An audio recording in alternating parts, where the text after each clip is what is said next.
Shri Swami Samarth. 15 October 2023 पासून शारदीय नवरात्रीला सुरुवात होणार असून नवरात्रीमध्ये दुर्गा मातेची पूजा करण्यात येते. नवरात्रीचे सुरुवातीचे 3 दिवस दुर्गा मातेच्या ऊर्जा आणि शक्तीच्या उपासनेला महत्त्व असतं. चौथ्या, 5व्या आणि 6व्या दिवशी सुख आणि समृद्धी देणारी लक्ष्मी आणि 7व्या दिवशी कला आणि ज्ञानाची देवी सरस्वतीची पूजा करण्यात येते. यासोबतच अष्टमी आणि नवमीला कन्या पूजा करून देवी मातेला निरोप दिला जातो. तर आज आपण अशा काही वस्तू पाहणार आहोत. तर त्या वस्तू आपल्याला घटस्थापना करण्यापूर्वी आणायच्या आहेत आणि या वस्तू घटस्थापनेसाठी आपल्याला वापरायच्या आहेत.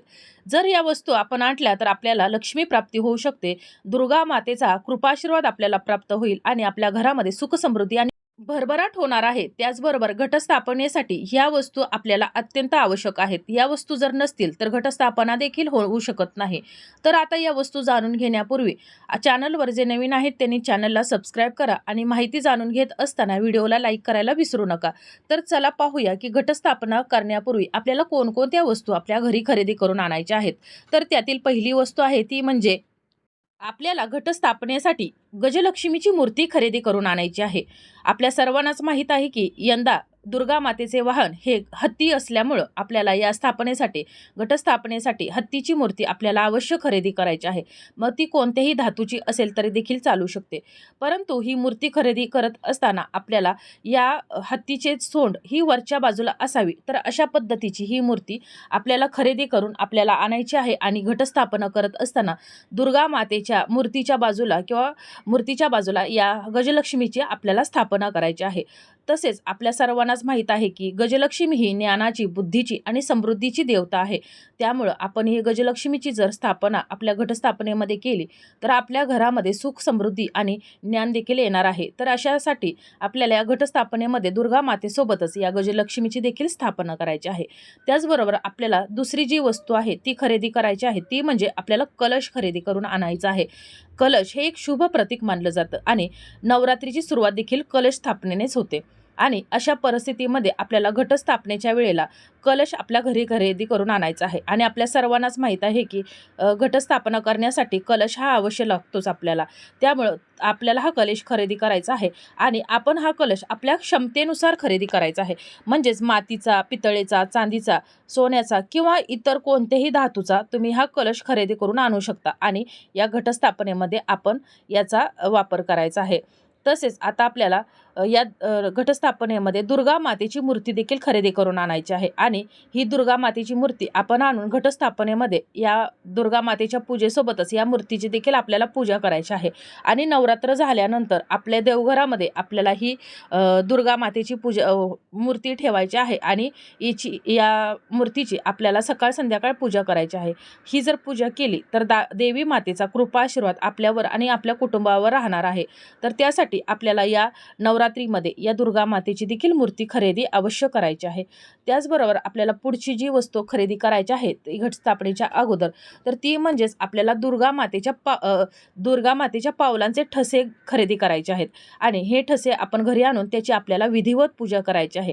हे देवीचे पावलांचे ठसे हे अतिशय शुभ मानले जातात आणि त्याचे पूजन केल्यानं आपल्या घरामध्ये कायम सकारात्मक ऊर्जा राहते. कायम आपल्या घरामध्ये सुख शांती टिकून राहते.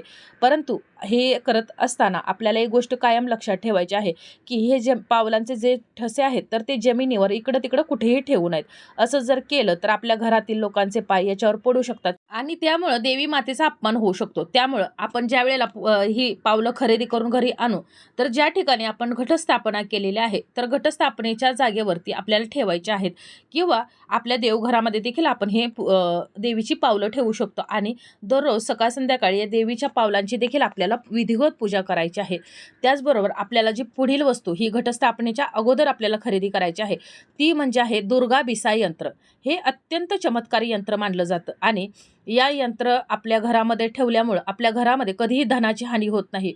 उलट आपल्या घराची भरभराट होते आणि आपल्याला जे वाईट काही शक्ती असतील तर त्यांच्यापासून देखील आपले संरक्षण होते.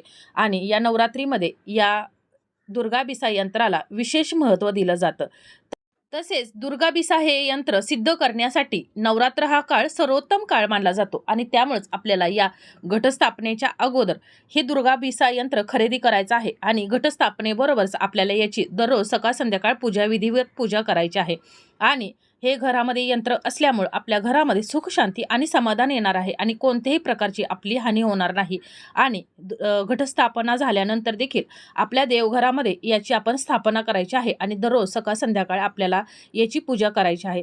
त्याचबरोबर आपल्याला या नवरात्रीच्या अगोदर घटस्थापनेच्या पहिल्या दिवशीच आपल्याला एक लाल रंगाचा त्रिकोणी ध्वज खरेदी करायचा आहे आणि हा ध्वज देखील अत्यंत शुभ मानला जातो आणि आपल्या सर्वांनाच माहीत आहे की लाल रंग हा देवी मातेचा प्रिय रंग आहे आणि त्यामुळेच आपल्याला या नवरात्रीच्या पहिल्या दिवशीच आपल्याला हा ध्वज खरेदी करून आणायचा आहे आणि घटस्थापना करत असताना आपल्याला हा ध्वज देवी मातेच्या समोर ठेवायचा आहे आणि 9 दिवस आपल्याला या ध्वजाची देखील विधिवत पूजा करायची आहे आणि 9 दिवसानंतर नवमीच्या दिवशी हा ध्वज घ्यायचा आहे आणि आपल्या जवळपास असलेल्या एखाद्या देवीच्या मंदिरात नेऊन आपल्याला हा ठेवायचा आहे आणि यामुळं देखील आपल्या कुटुंबामध्ये सुख आणि समृद्धी येणार आहे, भरभराट होणार आहे आणि त्यासाठीच आपल्याला हा ध्वज देखील आपल्या देवघरामध्ये अवश्य ठेवायचा आहे. तर अशा प्रकारे मी तुम्हाला ज्या आज 6 वस्तू सांगितलेल्या आहेत त्यामधील एक वस्तू दुर्गाबिसा यंत्र, ध्वज, देवीची पावलं, तसेच दुर्गा मातेची मूर्ती आणि कलश आणि त्याचबरोबर सर्वात महत्त्वाची वस्तू म्हणजेच हत्तीची गजलक्ष्मीची मूर्ती. तर या 6 वस्तू आपल्याला या नवरात्रीमध्ये घटस्थापनेच्या अगोदर खरेदी करून आपल्या घरामध्ये आणायच्या आहेत आणि 9 दिवस आपल्याला या घटस्थापनेबरोबरच आपल्याला यांची देखील विधिवत पूजा करायची आहे. आपल्याला यांच्याजवळ प्रार्थना करायची आहे की आपल्या घरामध्ये सुख शांती वैभव यावं आणि आपल्या घराची भरभराट व्हावी यासाठी आपल्याला या वस्तूंची पूजा करायची आहे आणि देवी मातेला प्रार्थना करायची आहे. जर असं वाटत असेल की आपल्या घरामध्ये कायम लक्ष्मी मातेचा वावर राहावा, तिचा कृपाशीर्वाद आपल्यावर आणि आपल्या कुटुंबावर राहावा, तर तुम्ही या ज्या मी 6 वस्तू सांगितलेल्या आहेत तर या वस्तू तुम्ही अवश्य या नवरात्रीमध्ये खरेदी करा. याच्यामुळे दुर्गा मातेचा आशीर्वाद राहणार आहे, घरामध्ये भरभराट होणार आहे आणि लक्ष्मी देखील कायमस्वरूपी टिकून राहणार आहे आणि घरामध्ये सदैव सकारात्मक ऊर्जा राहणार आहे. तर अशा प्रकारे तुम्ही जर हे उपाय केले तर तुम्हाला ह्या वस्तू आणल्या तर तुम्हाला नक्कीच फायदा होणार आहे.